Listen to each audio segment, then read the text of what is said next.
and gentlemen, ATV Productions would like to welcome you to Tea Time with Aladdin. Tea time with Aladdin. In the morning, when the day arrives, tea time with Aladdin. Let's talk about what's going on. Tea time. Tea time. Welcome back, ladies and gentlemen, to your favorite morning talk show, Tea Time with Aladdin. I want to go ahead and thank you guys for, first off, tuning into the show because honestly, I would be nowhere without you guys. I always got to make sure to let you guys know that I wouldn't be doing this if so many people started listening to the show. And I also want to thank you guys for the welcome on YouTube. This is now a podcast being transitioned to YouTube, as well as maintaining all the other platforms that I'm on. For example, if you're just watching on YouTube and you're not a YouTube person, please go check out all my, I have Anchor, I'm on iTunes, I'm on Pocket Cast, Google Podcasts, pretty much every platform you could possibly think of, I'm there. And for all of those who are listening and you want to see what I look like, go and check me out on YouTube now. So it's a never-ending cycle. You're just going to keep seeing more and more of me as time goes along. So with that said, I also want to go ahead and transition to my listeners, my current and new ones. I apologize for my absence. I've been working on converting all my, podcast episodes to video so I can put them on YouTube, which all of those should be out fairly soon. I've also been busy with school, and school is a hassle for me every single day of my life. So I'm sorry for that. Responsibilities. I would love to do this every single day, but I don't have that opportunity, not as much as I would like to.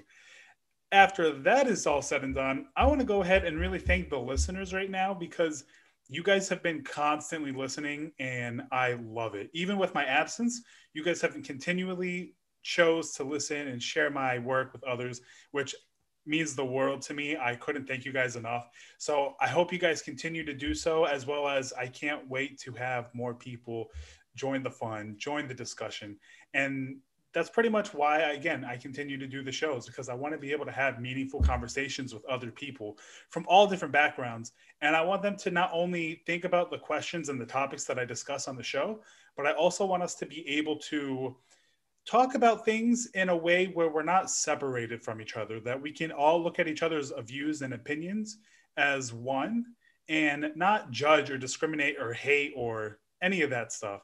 So I really want us to just take all the things that we discuss on the show and, on YouTube. I look forward to your guys' comments and, hopefully we can go from there. With that said, some couple of shout outs. I want to go ahead and give a shout out to the never ending cycle of new countries listening in. We have new listeners coming in from Yemen.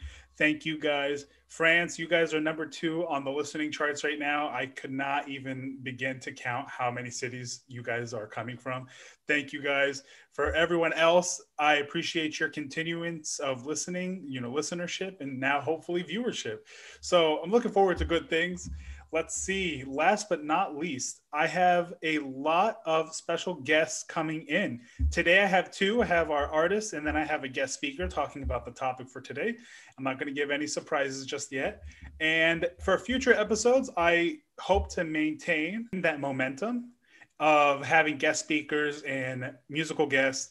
Hope the next couple of episodes, however, I won't have as many musical guests, unfortunately. I do have some permission to put their music on, but having them on the show was just not within my time frame, as well as theirs. So we will have that going. And then outside of that, I'm looking forward to just, again, moving on into greater directions with the show. And I can't wait to meet some of you guys and to have, again, more conversations. Now I'm going to go ahead and stop talking and I'm going to go ahead and start our transition into our topics. And I am going to go and get our guest for the day. So sit back, relax, and I will see you guys shortly.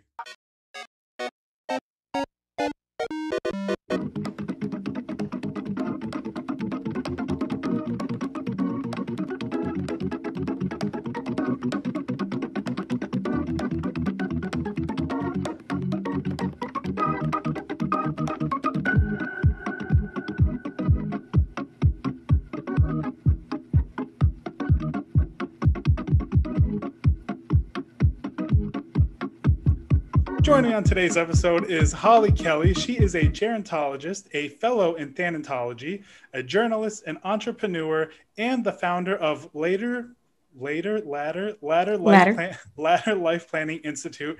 She is also an author of an Amazon #1 release called Sunrises and Sunsets: Final Affairs, Forged with Flair, Finesse, and Functionality. She is also the host of a radio show, Aging Gratefully with Gerontology by Holley Kelleys. So, Holley Kelleys, thank you for joining me today. Thank you so much. I'm so excited to be part of TeaTime with Aladdin and just really appreciate the invitation. Oh, of course. Since I started doing the research over today's topic, which to the listeners out there, today's topic is about death and aging. And I know it sounds pretty ominous, but I've been doing some research, and as I went through like all the facets and everything I've been through, and I found your work, and I loved everything you had to say about the ideas of aging and, you know, how we view death. And I felt like there was no better person I could ask to have join the show. So I'm glad I have the privilege of having you today. Oh, thank you so much. I really appreciate that. And I'm excited to be part of this conversation. Thank you. And so for starters, how did you get into the work of gerontology and thanatology? Because personally, I'm familiar with gerontology, but I had absolutely no clue that thanatology was the study of death. So how would you explain your upbringing in that background? Wow. Okay. So it goes back really actually to when I was very young. And I've always been really great with older adults and so interested in connecting with them and learning from them, just gravitated to them. And truth be told, I was the only person that could, I have to use the word handle my grandfather. He was just wild and cantankerous. And so I would just be able to say, no, Grandpa, that's enough. That is enough.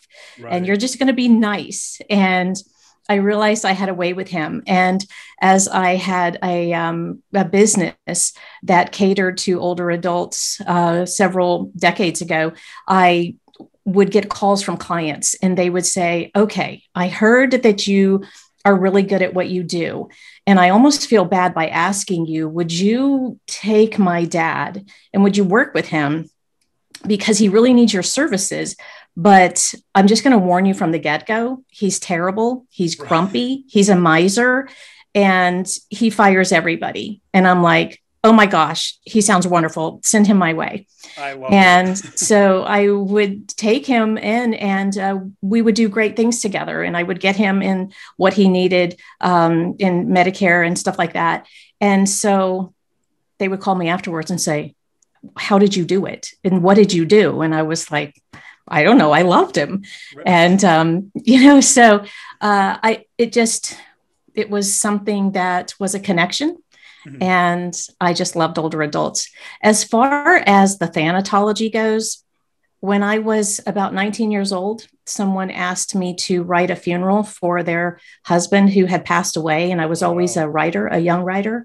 Mm-hmm. And I was like, oh, I don't know how I feel about that. And then I realized it was something like, at first I thought, no way. And then I realized this is an incredible honor. Mm-hmm. Where I could bring their life to light in front of everybody. And so while at first I was like, no, then I realized this is a beautiful opportunity for me to memorialize them. And so I did it. And everybody was like, wow, will you write my funeral? And then I started doing that, writing and delivering and officiating funerals at a very young age. That's amazing. And I think it got me very comfortable with celebrating people's lives and giving them the gift of being able to do that and being part of that. Right.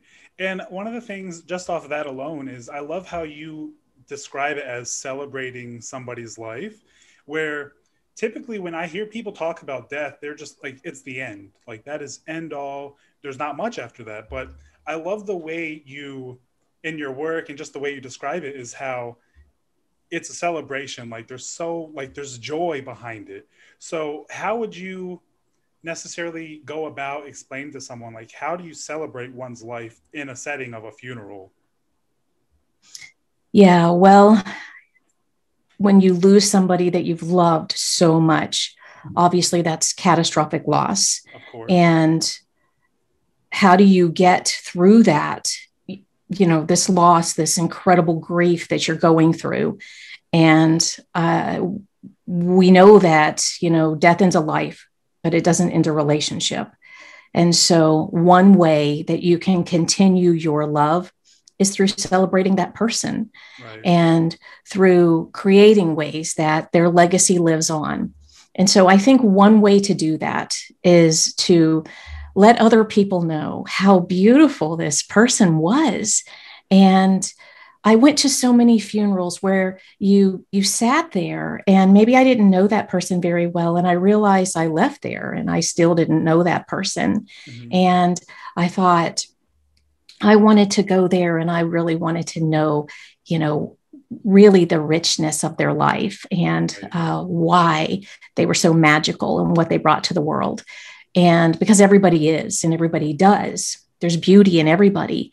And so, I wanted everybody to really be able to get to that point where you don't just celebrate them on the funeral, but you're able to do that throughout your entire life. And honestly, that helps with healing, and it helps people be able to start the healing process and be able to continue to live their life on the other side of loss.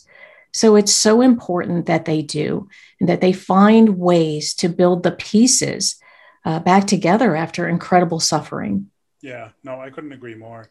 And that's one of the things where, when I think about it, is, again, you describe, like, you want to be able to attend a funeral and say, like, you have no ties to this person, yet you can get the sense of who they were, and you can relate to them through all the beautiful things that are being said about them and so forth.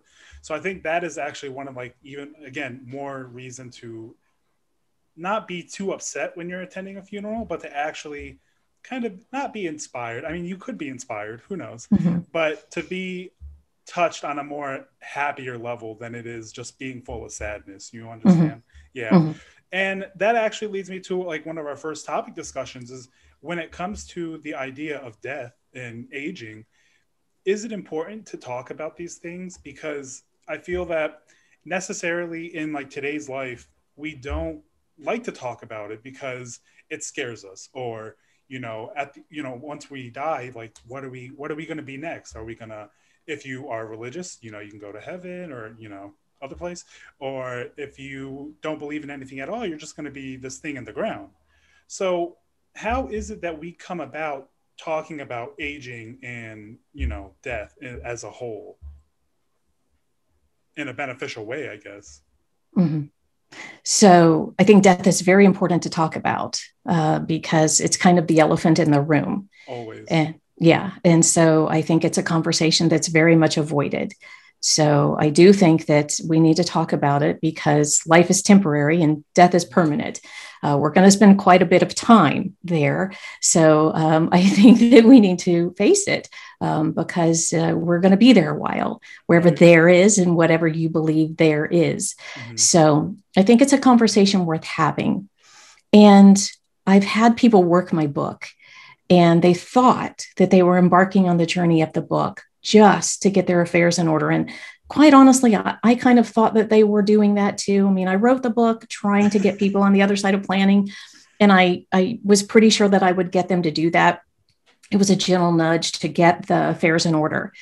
But when I started getting letters from readers saying, whoa, I face death and I am living like never before, what I realized was when you face death, you're living like never before. It has this incredible stronghold on you that you don't know it had, like many other things in life do. Right. When you face your fears, when you face a fear of height, you're no longer scared. Mm-hmm. When you skydive, you're not scared anymore. You have adrenaline, you have excitement. But like all other fears, when we face it, now we're empowered. Same thing with death. And so I think it's very important to have the conversations mm-hmm. about growing older, about death, and all of those things, because now we take back the power. Mm-hmm. And one of the things that you mentioned there, which is really crazy to think about. But when you think about near-death experience, you think you have to have a near-death experience to have that appreciation of, I'm going to live my life, because I came close to the end. But in theory, just the thought of it alone can be your encounter with death. Because one of the reasons that I really wanted to talk about this was because we're not guaranteed, you know, every single day. So like every day we should be thankful for. So at any moment, really, we could just fall over right now and we don't know what's going to happen. Right. So that idea of, we should think about it now, because knowing that we can come to terms with it, no matter what stage of life you're in, you can begin to truly live your life. Absolutely. Yes. Yeah, so I think that is a great thing to consider. And then with that, let's go regress, away from the death portion, but onto the aging half. How is it that you, as, in your profession, do you go about talking to elderly folk, or even like, someone of, middle-aged, person, to talk about the benefits of aging? Because a lot of people typically don't view aging as this, beautiful aspect. Again, we talked about how you view death as this beautiful concept, but how is it that we can view aging as something beautiful as well? I say aging is your gift. It's your absolute gift. And if you're aging, this is something that to be so incredibly grateful for, because if you're not aging, is not good. Right. It's the other thing we've been talking about. So aging is something definitely to be revered. And the other thing that happens is there's just so much that happens as we age. And we start to have all of these fortunes of aging, as I call them. And they start building up and in our treasured chest of life. Right. And we acquire them as we grow older. And so I find that people start becoming more comfortable with life as they grow older. And if only they could have those things as when they were younger, and become, that empowered young person that they were when they were younger. And so I think that as people grow older, they realize that they wasted a lot of time in their youth on things that didn't matter so much. And so it's something that I think that people are catching on to more. Mm-hmm. And it's becoming more of a conversation that is taking hold. Right. Yeah. One of the things that I really loved, especially since I started, when I found your work and I started listening to your show, I listened from the earliest episodes first before I started listening to the most current. Yeah, I went back 2016. Oh my goodness. 2016, thank you. You're welcome. And I'm telling you, the things that I heard from the, the guest speakers, and most importantly, just from what you said, like we're aging. And if we're not aging, then it's the other thing. And we should appreciate all the things that we experience as we're aging. And in your first episode, or at least to my understanding, it's your first, you had Dr. Zussman on the phone, and she was 102 at the time. Yes. And it's amazing when you guys were going through the history that she went through growing up. And it's yes. So to like be able to say that you've been through this, and even today, like we have the pandemic. So unfortunately, it's not a beautiful thing to happen, but at least you can say at some point in life, I've experienced this. So that's a great point to mention. We're all making history, right? Exactly. That will be looked back at some point in time. Yeah. Yes. And it's funny because, not too many people look at us as like, oh, we're going to be historical figures. Mm-hmm. But to some people we could be, Yes.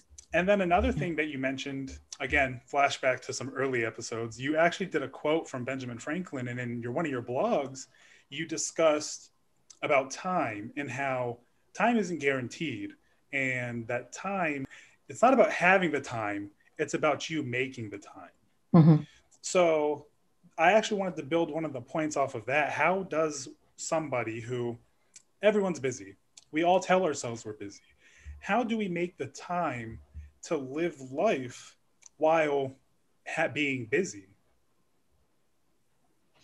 I think it's so important that we decide that we're going to make ourselves a priority. Life is big, and life has become very big in the modern era. And so I think that if we don't make the choice and put ourselves at the top of the to-do list, that we're going to end up somewhere at the bottom and never get check marked. And so I think it's extremely important that we make sure that we schedule time for us and that we put it on the calendar.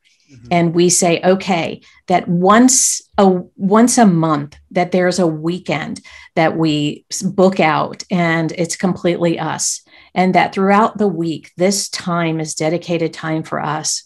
And I'm extremely into boundaries, and that if people make sure that they structure their life with boundaries and that they make sure that they are living within those boundaries and that they don't let other things encroach it. I know that when I was working, that my secretary knew that I literally magically turned into a mom at 3 o'clock and I got into the car line. And when she called me, and if she called me at 3:15, and I would answer the phone and say, if the building's on fire, call the fire department, not me. Because I mean, that was, it had to have been something major, because it was boundaries. And I'd seen my last client and we were done. And so I think it's so important that if it can wait, that you make sure that you have you time and that you are prioritizing it, and that it's just so important that you carve that out. Because if you don't, it will just completely be a blurred, everything will be taken up, and you have to.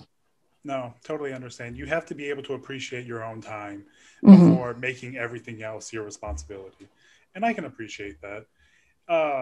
Another thing that I wanted to discuss with you in like this, the early stages is when you are with your clients or when you're talking with anybody really about the ideas of, aging and death, are people typically more open to the idea with you? Because, well, let me ask you this first. At what age do you normally begin working with your clients? It depends. I mean, as far as the information is relevant to anybody age 18 and up. I agree. As far as planning. But I think it becomes more relevant and on people's radar, and people become interested in it. I would say 45 and up, and people become extremely interested in it, I would say, in their 60s and up. Okay. Yes. Do you ever feel like that's too late to do that? Or do you feel like it's, earlier is better? Definitely earlier is better. I can tell you when is not a good time to plan. Someday. There's no day of the week called someday. And I tell people, also, definitely not at the crisis point. Like, that is the worst time, because when people are planning at the crisis point, that's exactly what you didn't want to happen. Because at the crisis point, oftentimes you're not able to advocate. You're not able to speak. You could be in a coma.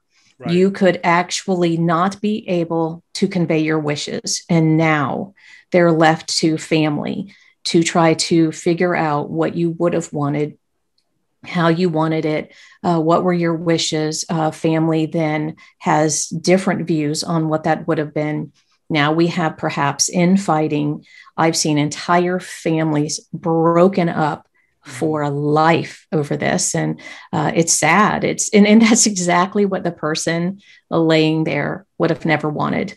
And it's simply because we didn't tend to it in time. We waited for that someday, and someday never came. Right. So, yeah. Yeah. I won't, put out there how old my mother is, but my mother has multiple times told me and my sisters, if something were to happen to me, or if this were to do, like, everything's in line. And, it never really dawned on me how, like, in my head, I'm thinking, why are you talking about this now? Like, you're still young. Like, I look at you like you're young. So, like, when you're talking about, like, dying sometime soon, I'm thinking she's crazy. But as I started doing some reading and, influence from, like, a movie, or, like, you have a friend or family member who passes away, you start to, like, think to yourself, like, wow, like, it truly can happen literally any moment. So I always find it, especially, with talking to you and reading, some of your work, that it's never too early. You should always be prepared for something, because, like you said, crisis moment, what's going to happen, you don't know. Our unprecedented times have this at the forefront of people's minds, certainly. I used to say there's nothing more sobering than a funeral. We leave a funeral really thinking about our end of life. And we realize, wow, life is extremely precious. And we leave there very sobered up that day, and perhaps the next, and that entire week when we've lost somebody. And so I would say that as a world, we're collectively feeling that death is very real lately, and it's on people's minds. And we've experienced as a world a lot of loss, right. And so I would say that people definitely are thinking more about it than ever before. Yeah, I agree. Mm-hmm.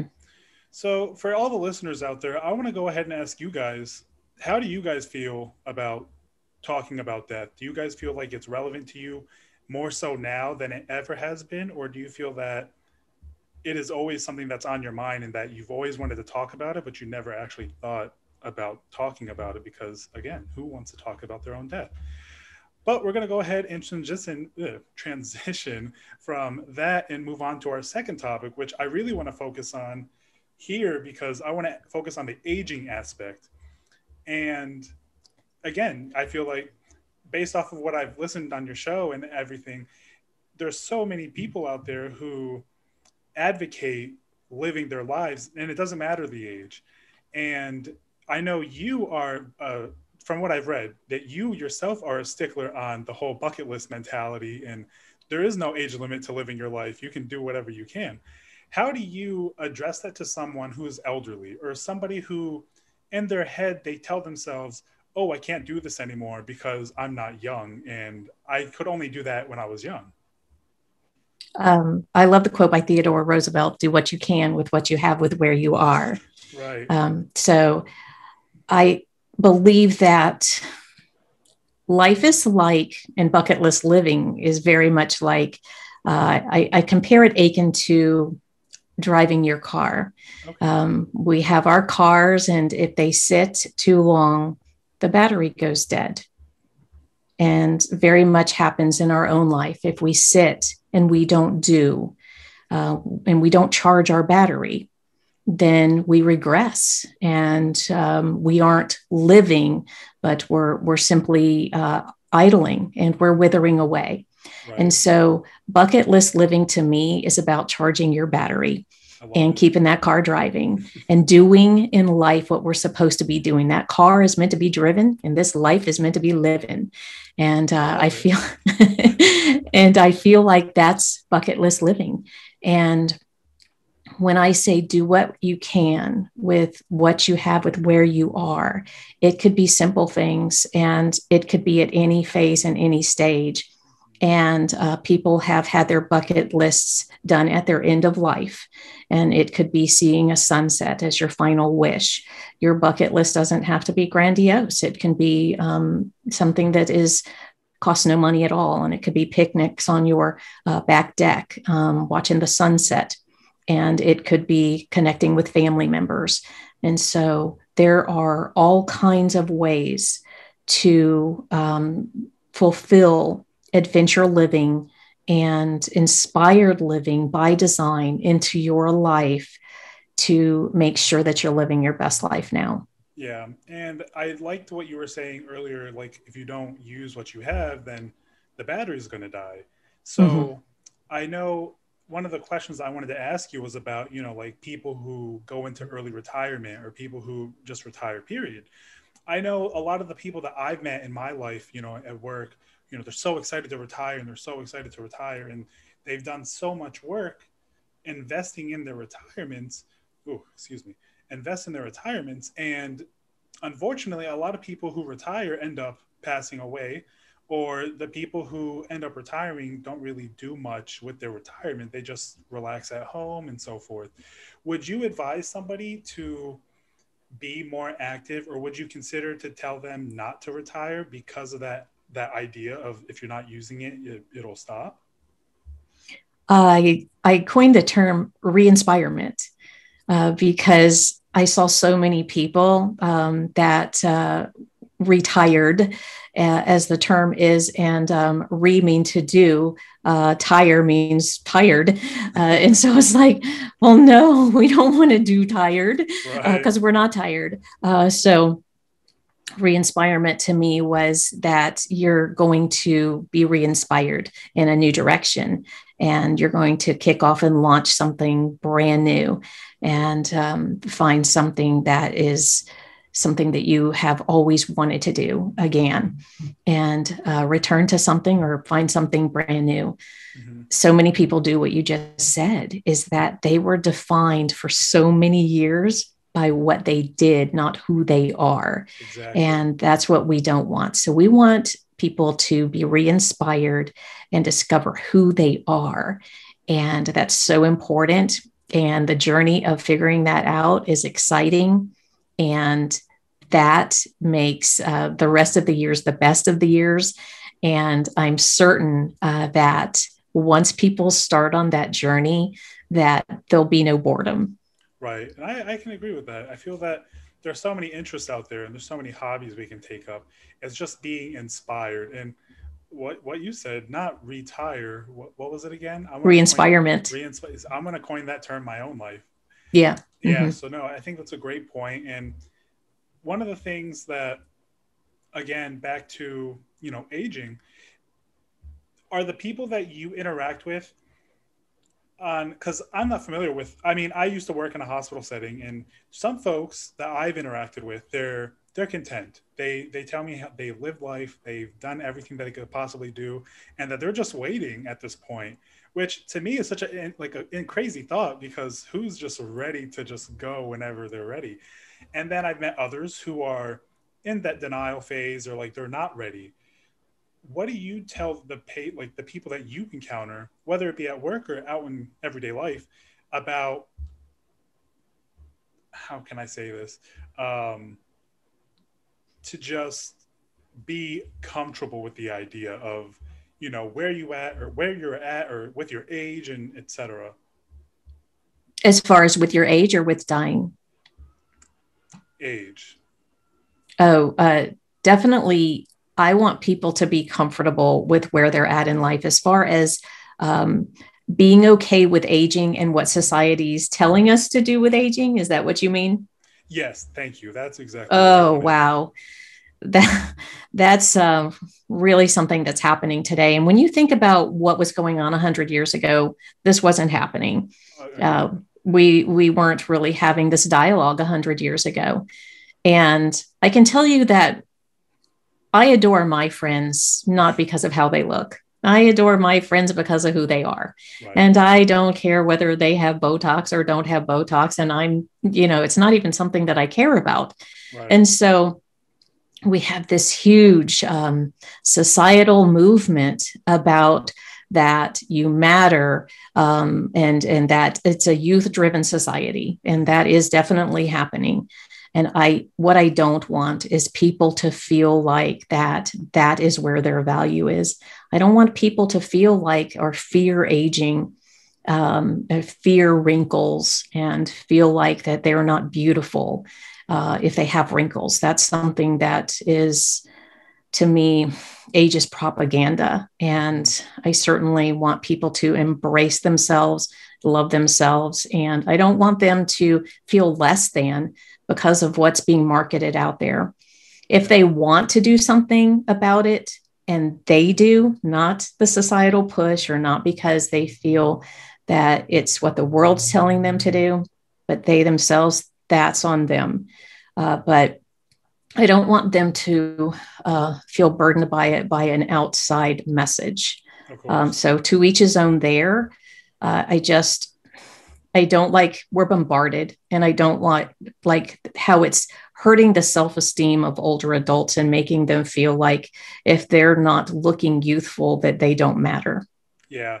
And I know that one really hits home, because I have my grandparents, and, my grandmother, she's had multiple knee surgeries, and my grandfather, he's diabetic, and he's had his slew of health problems, but he's an active man, and I love seeing that. And even though, like, all the things he's got going on, he's he'll eat whatever he wants to eat, or he'll do this. And I'm like, and everyone always yells at him. And then they always say like, oh, if you keep doing this, like you're going to die. But he just keeps on going anyway. He's like, I'm going to die happy.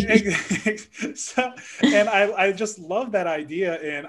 And one of the things with today, they always are like saying, oh, if you're tired of staying home doing nothing, then go get a job, go do this, go do that.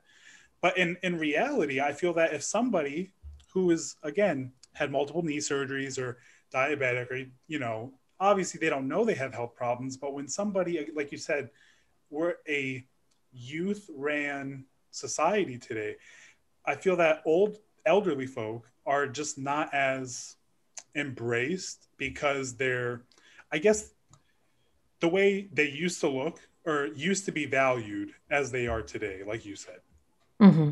Yes. And when I look at older people, that's not what I see. I mean, I see beautiful, I see brilliance. I see, you know, I see them lit up, right, talking about, and I see their beautiful eyes. I see the stories they're telling, and I see incredible memories. That's not what I see. So I want them to not let the world tell them that lie, because it's not true. Yeah, no, I couldn't agree more. Mm-hmm. Oh, geez, that really just sparked a great thing that I wanted to ask you. And I'm having such a hard time trying to remember it now. Hopefully it'll come back to me. Okay. But with that said, to everybody else, the question to this topic is, do you guys feel comfortable with the concept of aging? Do you feel that, oh, I'm not going to transition yet because I finally remembered it. Where do you feel, or how do you feel about the idea that elders used to be looked at as this source of respect or this source of knowledge, where today, you know, with technology increasing, you know, people don't want to talk stories about, you know, your grandparents or somebody's great grandfather who's still alive, or, you know, we even still have survivors from the Holocaust. Surprisingly, you know, we have all these different people that we could use as historical value or like research or inspiration and knowledge and wisdom from. But I feel that again, with the transition of how our mentality is and the way we look at people, that elders aren't looked at with the same, they're just not looked at. Reverence. Thank you. Yes. So how do you address that to somebody who doesn't feel important to the world anymore? Because like you said, they are important, but what would you tell a person who feels like this? Well, since the dawn of time, it's been the elders that have taught the younger generation, and our entire how society has evolved has actually been because of elders. The elders taught the younger, and society has been able to learn. And without it, you know, it was impossible for society to be able to teach. And so that's always been how it's been. We're missing out if we don't take that and grow from that. I realize we have Wikipedia and we have access to, we can, you know, use search engines and we can find out anything. But is there anything better than sitting down with grandpa or great grandpa? Is there anything better than hearing it from them? I can't imagine that there would be. And that you're not going to find that in a screen. And so I would say, oh my goodness, we're missing out. And the legacy that can live on through family stories shared, that is something that it would be to me the saddest thing in the world for families to allow that to wither away. I don't want to see the family dinner go away, and I sure don't want to see that go away. So the whole okay boomer thing and all of that, I don't want to see divide. I want to see us come together and create the most marvelous things that we possibly can together, because yes, young people are brilliant. Yes, older adults are just magnificently bright and full of wisdom. Let's come together and bring it all together and create something that is just amazing. Right. And let young people bring their charm and wit and silliness, and let older people bring what they have. And let's just all have fun together. I love it. The more the merrier, you know? Mm-hmm. So now I will end this one and ask everybody, how do you guys feel about the idea of aging and the view of elderly people in our society? Because do you feel that there's still room for them, but as we discussed, that we just need to be open to the idea of aging and accepting of coming together as one mind, body, and soul kind of thing? Or do you guys still just fear the fact that, you're going to get wrinkles at some point in your life, which I hope you don't feel that way. Oh, this to the conclusion of the show, it's actually the hardest one, but I feel that it's the most, how can I say this? The most, I'm not even going to try to figure out a word for it. I'm just going to go ahead and talk about it. So when it comes to discussing death, we talked about that, but when it comes to planning for death or being prepared for death or trying to avoid death, there's so many things out there today that we have. And like you said, we can avoid trying to get old, but there's no avoiding it because it's nature. Mm-hmm. And no matter how hard we try, it could actually have an effect on us and make it worse in lessening our time that we have on this beautiful world.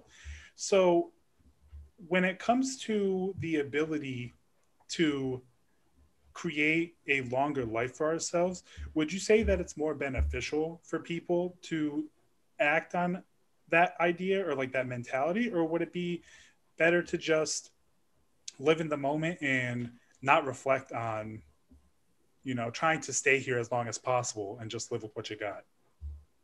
As far as an illness or just aiming for incredible longevity? So let's go on the base of illness for right now. So if somebody had an opportunity to either do something about their illness or not do something about their illness. Right. So in the example of like a chemotherapy, to accept chemotherapy treatment or to just go ahead and go treatment free and maybe have less time. Right. Wow. I have to say that anybody that's in that position, oh my goodness, I have incredible empathy for anybody that would be facing such circumstance. Agreed.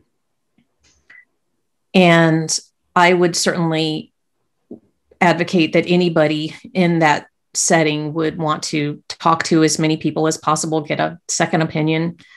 I would get a third opinion and talk to family and friends and everybody else.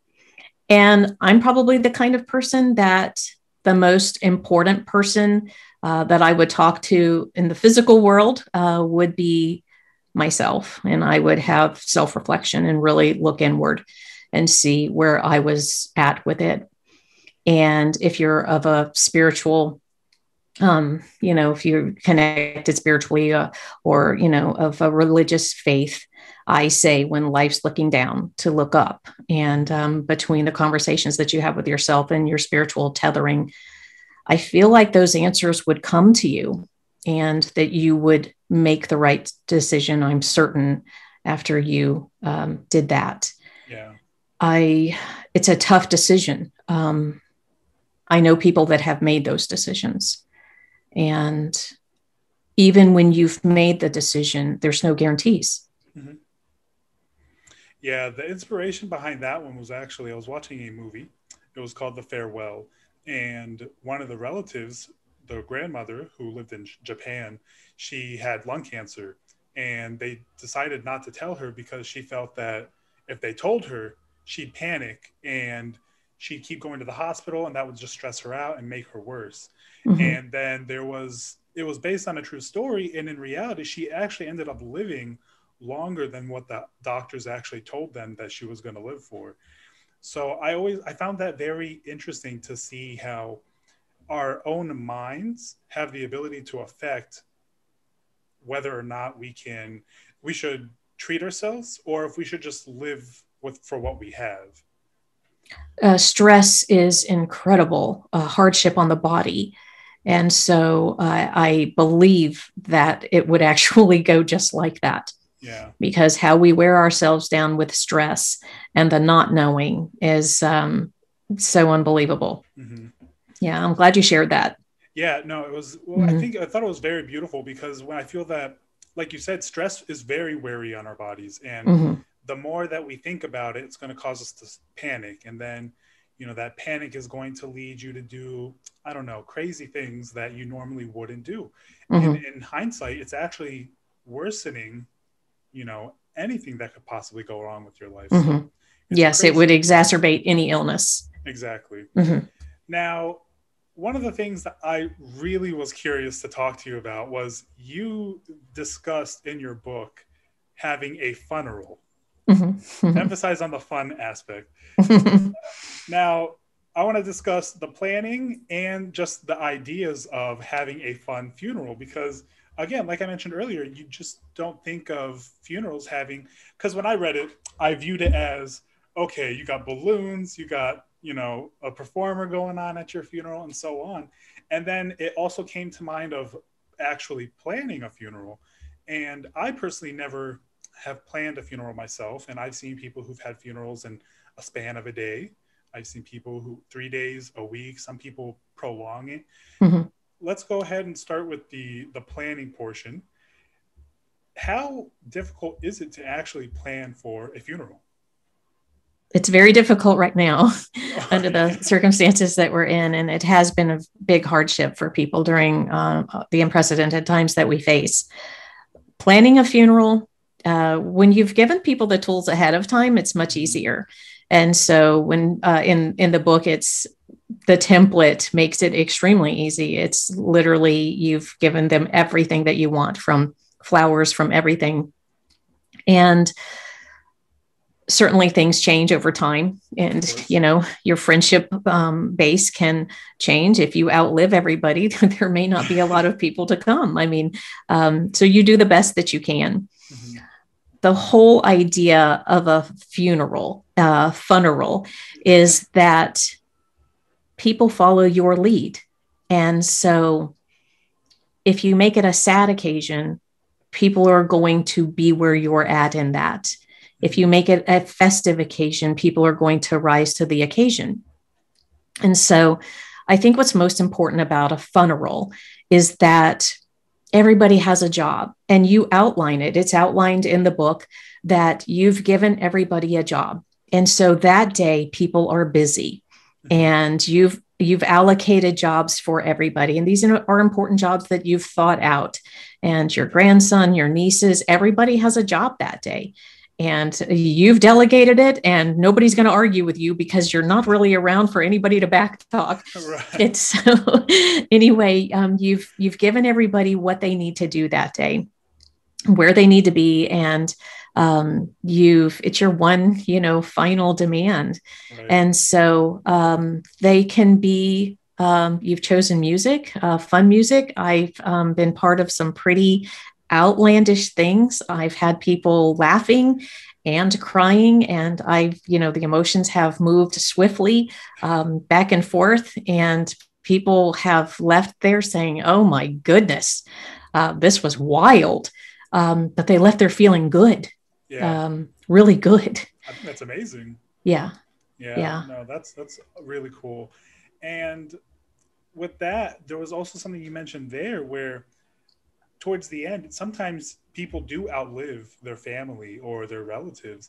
And one of the things that I wanted to touch upon was, how important is it for you to have a support system at that stage in your life? Because if, for example, I were alone, I outlived my family, or my parents, my sisters, everyone pretty much, who would I turn to other than myself in that situation? Like, how do I go about gaining a support system outside of my immediate circle? It's been difficult. Again, I keep going back to our current times because we never saw this coming. Right. And so many people have passed by themselves, or with, a hero caregiver by their side, or they've been able to bid farewell through an iPad. Thank goodness for technology allowing them to do that. Right.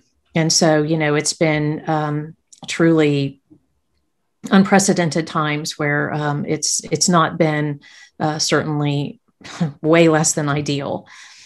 But I would say that certainly it's important. We come into the world celebrated, and we have family, and it's, loved ones are there with us. Ideally, departures would be family with us, and that we wouldn't pass alone. And so, I mean, obviously, that would be the way that I would say would be more ideal.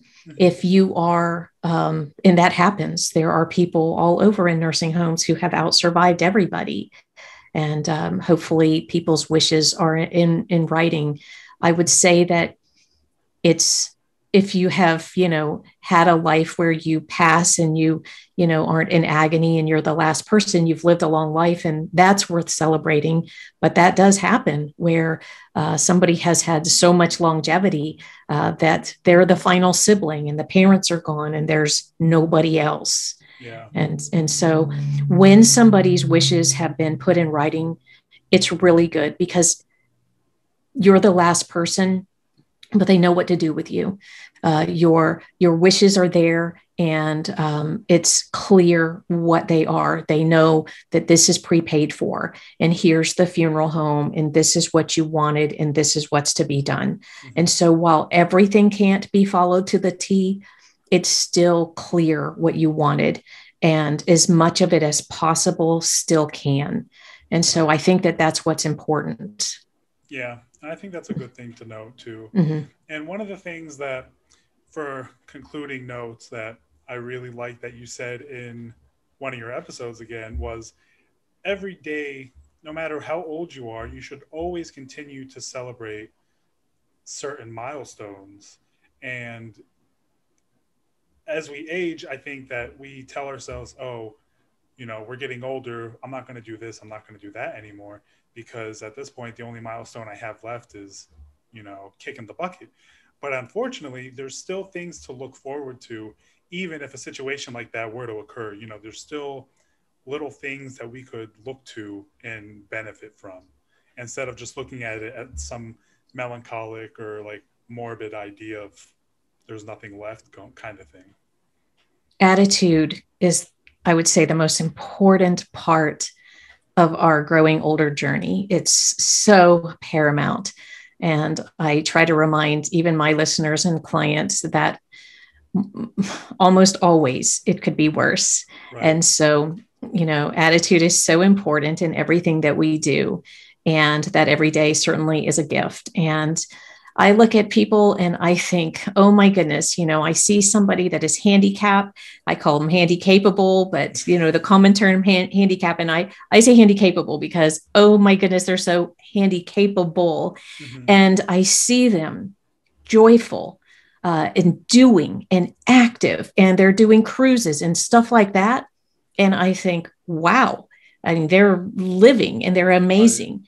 And I receive inspiration from people all around that are living amazing lives, and that they go on no matter what, right. And that they overcome their challenges. And I look at that and I'm like, you inspire me. Mm-hmm. Yep, I couldn't agree more. Mm-hmm. Well, that right there, folks, is pretty much the bulk of the material that we will cover for today. So first and foremost, thank you, Holley, for joining me today. Thank you. I appreciate it, and love the work that you're doing. Thank you for bringing these important topics to the world. So appreciate being part of your great podcast, and thank you for allowing me to do that. No, thank you. I greatly appreciate it. Yeah, I always find that it's important to talk about the things that people feel uncomfortable talking about. And this one, for me, myself, one of the inspirations behind it was because when I was younger, I was afraid of, like the idea of dying, because mm-hmm. I remember my great grandmother passing, and, like, I don't remember it too well, but I remember enough to know that the day itself was just a sad day. And since then, I always idolize death as this sad emotional thing that is like kind of scary because everyone looks at it, and we shouldn't. I don't know. It's just me personally, when you get that feeling of being afraid, it makes you uncomfortable, and then it makes mm-hmm. you nervous and so forth. So then as I've aged and I've grown and I've met people, and I've met people who, in the hospital setting where I was talking to them literally 10 minutes ago and then they passed the next. Or, I was just having the best conversation and had lunch with them, one day, and then the next day they were gone. And it's just a thing of life. And as time goes on, I always find myself going to the idea of what is going to happen to me when I die, or what am I going to do when I die? And should I be afraid? Should I be concerned? Should I make it happy? Because we always talk about the ideal funeral, or when I'm going to die, or if I die, kind of thing. And as I keep reading books and I keep coming to the ideas, like, I'm going to do it eventually, like there's no running from it. So it's just, how can I bring this topic to everyone so where we can all just talk about it comfortably without feeling awkward or uncomfortable with it? Yes. Thanophobia is the fear of death. And you're helping people overcome that. So, well, I'm hoping that this will do like a good step into, action.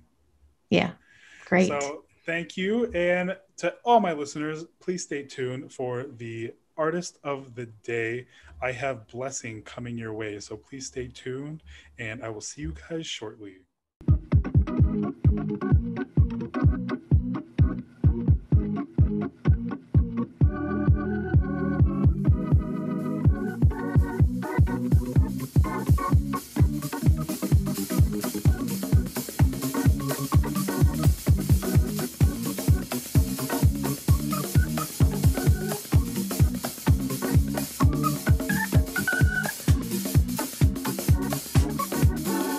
Ladies and gentlemen, so today I have a special guest for us. I have today with me Blsng, the beautiful artist coming out from Calgary, Canada. I think I totally said that wrong, but you know what I'm trying to get at.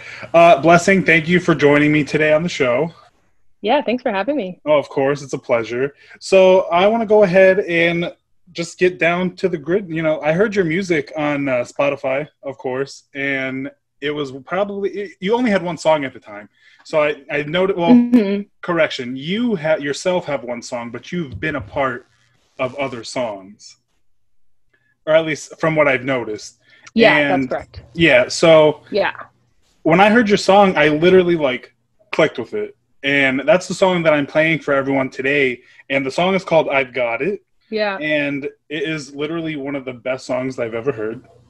And it literally just gets you. Thank you. No, thank you. It's such a, when you hear it, it's got a nice mellow beat to it, and then, it has a great start to it, and then once you start, going with the flow, it just, it gets really good. It has this really bright, sound to it. So yeah. I want to go ahead and I want to, hear your opinions on that, as well as get to know you a little bit more, so I can share with everyone else, why I feel like your music should be out and about, because you're a fairly new artist, correct? Yeah, I am. Yeah, I think I released that in 2019. Yeah. Yeah. So yeah, it's been about a year and a half. Good stuff. And then, what have you been working on since then? Oh my gosh. I know. I mean, you don't got to explain everything, but can we say that we're looking forward to a lot of new stuff from you in the near future here, 2021? Yeah, I'm really hoping. So this month I'm trying to focus on writing this month and next month, and then hopefully lockdown stuff can start to lift and I can get back into the studio. But my plan was to release something last year, but COVID definitely threw a wrench in things, and so that didn't happen like I wanted it to. But also I feel like I was dealing with some personal stuff, so I was just in a bit of a writer's block, and so I was just not as creative or in that creative mental space that I usually am to write, and so I didn't really do much. But towards the latter half of the year I started to kind of pick back up again. And something I've discovered about creating is that you can't wait for the inspiration to hit. It's perseverance over talent, basically. And so I'm trying to make that a habit where I'm setting time each week, twice a week, to make sure I'm actually writing, because if I wait for inspiration, the songs are literally never going to come. Right, exactly. Yeah. Do you typically say you find your inspiration in anything, or how do you normally get yourself in that groove? You set your time aside, but what gives you that drive to actually write what you write about? I think lots of different things. I would say I'm definitely inspired by other music. If I hear other things that are like incredible, I'm like, oh my gosh, I want to make something like that.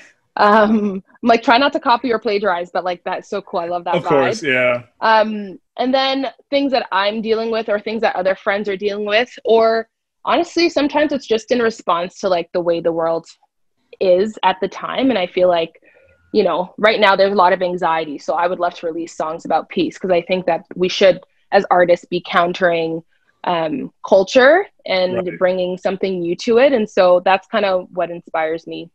I love that. I like that. And I feel like based off of the songs you've written alone, you kind of have that, you can see where you're coming from. And that's one of the reasons why I really loved I've Got It, because it really talks about, you know, just trust in yourself, and then you can kind of like move along with whatever it is that you're doing, you know? Mm-hmm. And so that's what I really like. So, and then what you said right there is like your musical influences. Who are some of your, you know, when you're listening to music to get some of your ideas, who influences you when you're writing? Yeah. Lots of people. I love. It's a broad question. I know. I apologize. No, that's okay. I love a variety of artists. So, people like Tori Kelly. Okay. I love Yeba, John Mayer, John Bellion. Right. What's his name? John Legend, Taylor Swift, Charlie Puth. Yeah. So like I love like producers, and then also like pop writers, and then there's other people like new artists like Falcon or I don't listen to a lot of rock music, but it's great. It's just not necessarily my vibe. But I just listen to so many different people across the board. Jasmine Sullivan, her, like just Okay, right on. Now, one of the things that I've read about you specifically was where your music career started. And to my understanding, you're very involved in like your church, you know, at home and everything. And that's essentially where your music career began. Is that correct? Yeah, that's right. I don't remember like when I first started singing, but there's pictures of me at like 4 years old, like in front of the church. So it's been a long time. But for me, like when I legit started singing or leading in church was probably like 11 or 12 years old. And I'm still doing that to this day. I think it's very important. My faith is important to me. And so I also believe that my talent is from God. And so like I am using it for him, if that makes any sense. No, I get that. Yeah, so it started from there, and I didn't really set out for it to be a career necessarily. Right. I just felt like I had something to say, and so I just put it out there. I love that. Yeah. I really appreciate that. Yeah. Oh goodness, what was I just supposed to say? Oh, so everyone, like family-wise and everyone with your church, are they supportive of your music and everything that you do? Oh yeah, they're super supportive. I mean, when I was like, how when did you graduate? 18? Yeah, high school. Yeah. At that point, I did think about like doing it because I just loved it. I was like, I would love to do this like all the time. My parents are, you know, African, and they don't play those games, so you need to go to school and get a degree. Totally get that. I'm Middle East. I come from a Middle Eastern household, so I get it. Yes, all ethnic households are pretty strict about stuff like that. And so, yeah, I decided to pursue nursing, and I still do that. And then somewhere along the way, I was just like, I don't know, like if I had to do music as a career, I don't know if I would get sick of it, because then it's something that you're required to do all the time. Understandable.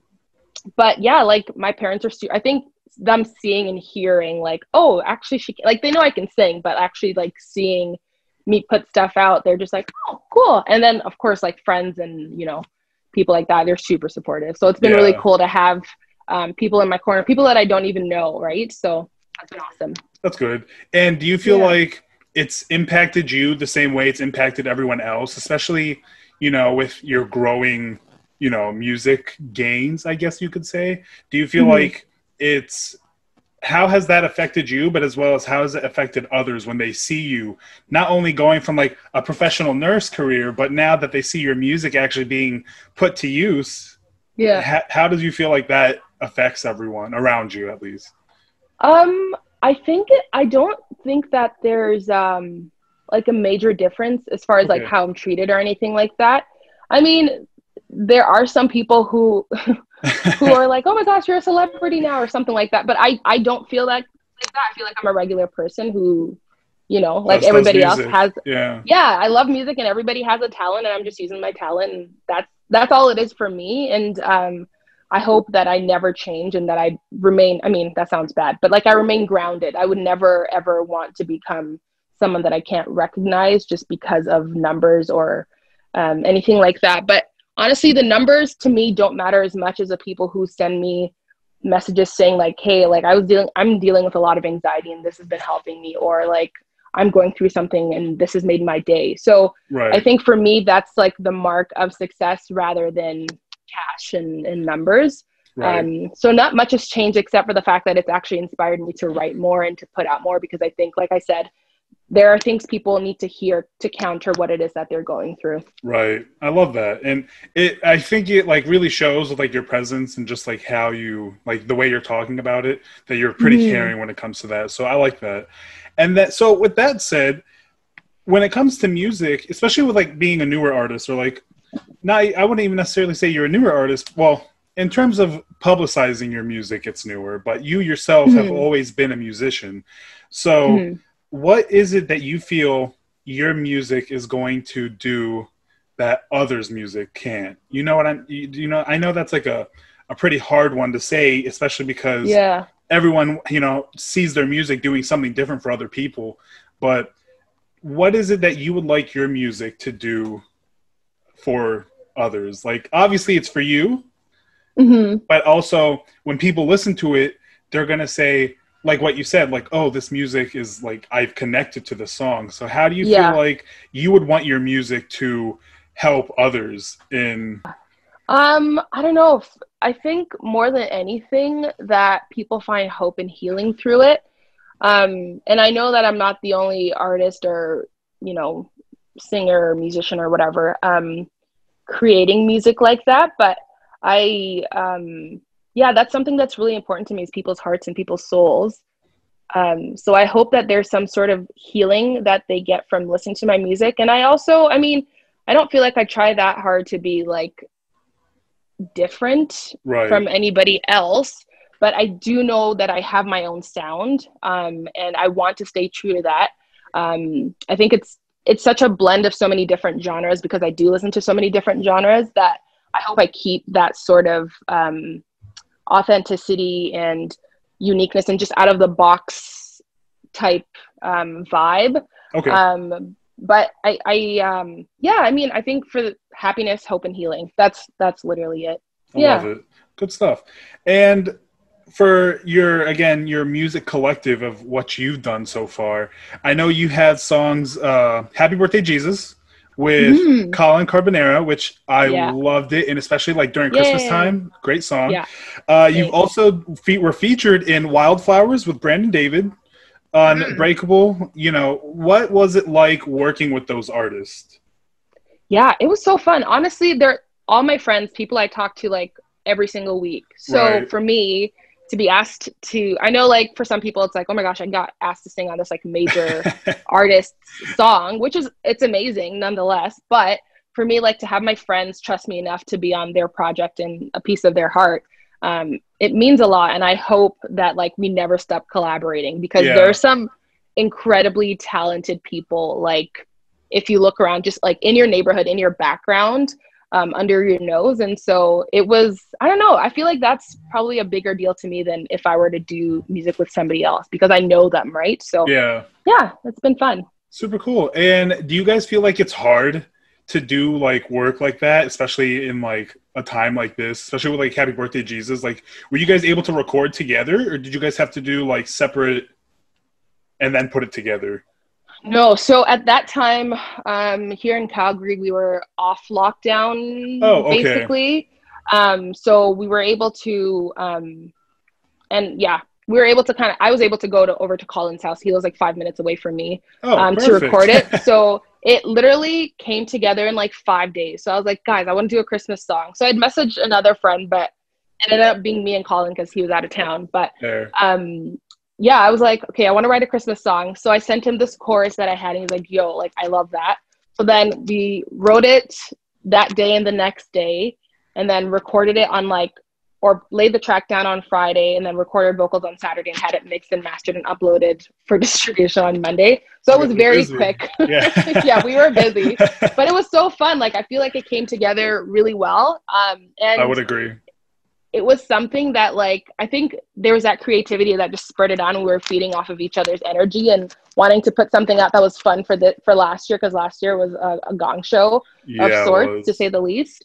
So yeah, that was really fun. So I was able to go over there, and his like studio is like this small little thing in like a bedroom, but like it works, you know? Yeah, so, exactly. Yeah, use what you got. Use awesome. what you got. And then specifically for your song, can you go ahead and tell me as well as others what was your thought process when you were writing "You've Got It"? Yeah, it's been a while, because I wrote it in, I think, 2018. Summer of 2018. Okay. Oh, so it has been a while. Yeah, it has been a while. And then I just didn't really do anything with it. I'd shown it to a friend of mine, and we recorded a demo, but like it sounded nothing like I wanted it to sound like, or what I heard in my head. So I was like, love you, but I'm gonna jump ship. So I did. And I went over to Colin, and like, even before I told him, he's like, oh, I hear this, this, and this. And these are the exact same thoughts I had in my head. So that was awesome. And then it took us quite a while to record it, because that song is on both ends of my range vocally. So in the verses at the start, it's really, really low. Yeah. And then the chorus, it's really, really high. So at some points, I would have to come in the morning to record, because I was like, I can't hit that note in the middle of the day. Like, I have to come in the morning when my voice is like 2 octaves lower. So it was fun. I recorded it with Colin as well, and he produced the whole thing. Yeah. And the idea for the song, honestly, I get melodies usually first before I get words. Okay. And so I got the melody for the chorus first when I was driving home from work one day, and then it took me probably like all the thoughts in the shower and in the car. That's the only place, right? So I had that melody, and then it took me like probably a couple weeks, and I sometimes when I write songs, I feel like I don't know why I'm writing it, or like it just comes out of me and I'm like, that's weird. And then it's not until like I record it or I sing it later that I'm like, oh, I actually needed that later on in the future, which is kind of strange, but it does happen at times. And so I feel like with that one, I wasn't necessarily going through anything that I like needed that song for, but it just came out. Yeah. That's right. It's like your body was feeling it, but your mind just didn't know it yet. Yeah, exactly. Super cool. Super cool. And then I think the last question I have for you is, you know, based off of everything, I mean, everything sounds like it's going great, which I'm glad to hear, and that you got a lot of good things coming up. So what specifically are some things that you're looking forward to in the new year? Like, we had a crazy year, and we're hoping that it only gets better from here. What do you like? What are some personal goals? What are some things you would like to see change? And like, what are some things that you want to work on, or you want to see everyone work on within, you know, moving on for the next year? Ooh, what a question. Same with everybody at the new year. You want to be more fit and save more money. And be healthy and all that kind of stuff, right? All the cliches. So those are definitely on my list. But I think as far as like me, I think growing is something that's super important to me, because I feel like if you're not growing, you're actually dying. It's kind of like a plant, right? Or you know, don't get enough sun, don't get enough water. Yeah, exactly. So I'm trying to make sure that I'm reading more books this year. I'm feeding my mind with things that are actually important. I also, as far as music, I want to develop in like playing an instrument. So I sort of play guitar. Actually, I dabble in guitar. I wouldn't even say I play. So I want to take lessons, vocal lessons. I've never taken those before. So I would love to do that. Learn a bit of like music theory. I just want to be able to like be more well-rounded, so that when I go into spaces, I can express myself a little bit better. Because I find that even, you know, leading at church or even in the studio, I'm like, I hear this, or this is wrong. I don't know what's wrong with it, but I know that that's not right. It's just not happening. Yeah, but I don't have the vocabulary for it. So I would love to develop myself in that manner. And then I would love to also put out an EP. Okay. And work with like some songwriters that are better than me, because I think like iron sharpens iron. And if you're with people who are better than you, then you can grow as well. And they can point out to you what you're doing wrong, or, you know, things like that. So for the most part, it's just like personal growth and putting out a project. As far as like everyone, I hope we all grow in love and peace and unity, and we actually learn to care for like our fellow human being and our brother, like we do for ourselves. And man, I hope that like I hope COVID goes away. Like, oh, trust me, I think we're all ready for it to go. You especially, you work with it on a daily, you know, yeah, I've been lucky to not work on a COVID unit. Okay. Which, I mean, yeah, I'll say I've been lucky to not work on a COVID unit. Right. But we've been taking other patients so that the other unit can take just COVID patients. So it's been a little bit heavy in a different way, but it's just definitely been overrun, and people are overwhelmed and tired and exhausted. And I totally get it. Like, we're ready to move on. Exactly. Totally agree. Yeah. Yeah. So hopefully this is the year of opportunity, personal growth. Yes. Just moving on with a lot of the stuff that we don't want to. Yeah, exactly. All right. But, well, thank you again for joining me on today's. Of course. I really appreciate it. Again, really. Everybody, as always, check out Blsng. You can find her. Actually, Blsng, where can we find your music? I know you're on Spotify, and I see you on YouTube. Yeah. I'm also, I think I'm everywhere where you can find music, but Spotify, what's the other one? Apple Music, I think Google Play, iTunes, is that it? I think that's it. I don't know if there's anything else. I think those are like the big ones. That's it. Yeah. So yeah, check her out. You know, we're looking forward to some new music, and I'm going to have You've Got It queued up for you guys in just a short minute. So check out that, and Blsng, it's been a pleasure to have you. Thanks for having me. Oh, of course. And we will see you guys next time. Thank you.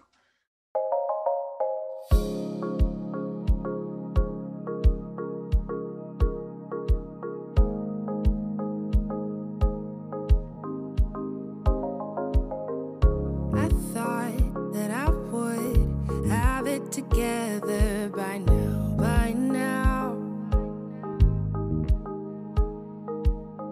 But I don't, and I can't figure it all out. I've tried and tried.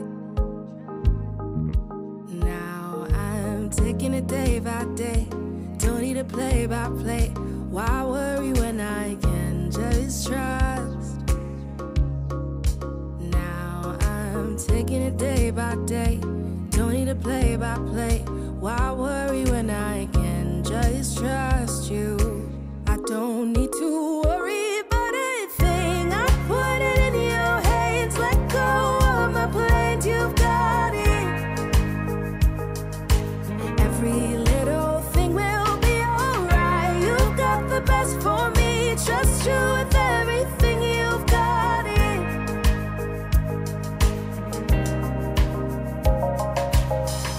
I find it hard to tell you I need you, but I'm done with that.